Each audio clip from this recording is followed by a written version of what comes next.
தமிழகம் மற்றும் புதுச்சேரியில் மழை பெய்வதற்கான வாய்ப்புகள் இருக்கிறதா என்பது பற்றியும் நாட்டின் முக்கிய நகரங்களின் வானிலை நிலவரம் குறித்தும் விரிவான தகவல்களை வழங்குகிறார் செய்தியாளர் தேவிகா.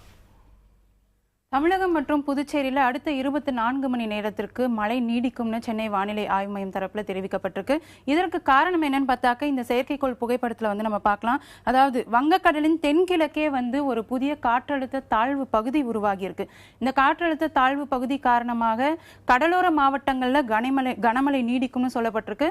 அது மட்டும் இல்லாம தமிழகத்தின் உள் மாவட்டங்களில் ஒரு சில இடங்களில் மழைக்கான வாய்ப்பு இருக்கிறதாகவும் சொல்லப்பட்டிருக்கு. சென்னையை பொறுத்த வரைக்கும் வானம் மேகமூட்டத்துடன் காணப்படும், ஒரு சில இடங்களில் மழைக்கான வாய்ப்பு இருக்கு. இனி முக்கிய நகரங்களோட வெப்பநிலை நிலவரம் என்ன அப்படிங்கிறத பார்க்கலாம். தலைநகர் டெல்லியை பொறுத்த வரைக்கும் அதிகபட்ச வெப்பநிலை அதிகபட்சமாக 28 டிகிரி செல்சியஸ், குறைந்தபட்சமாக 10 டிகிரி செல்சியஸ். காலை நேரங்களில் பனிப்பொழிவு இருக்கும் அப்படின்னு சொல்லப்பட்டிருக்கு.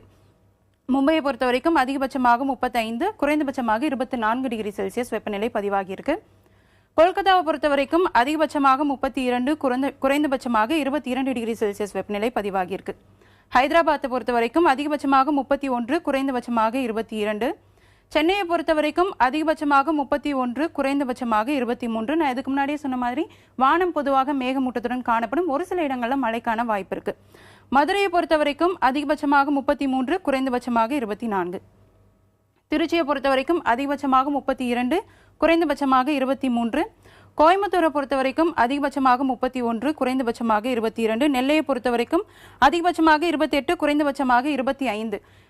நான் இதுக்கு முன்னாடியே சொன்ன மாதிரி அடுத்த 24 மணி நேரத்தை பொறுத்த வரைக்கும் தமிழகத்தின் கடலோர மாவட்டங்களில் கனமழை நீடிக்கும். கடந்த 24 மணி நேரத்தை பொறுத்த வரைக்கும் பாபநாசத்தில் அதிகபட்சமாக 7 சென்டிமீட்டர் மழை பதிவாகி இருக்கு. இதுதான் இன்றைய வானிலை நிலவரம்.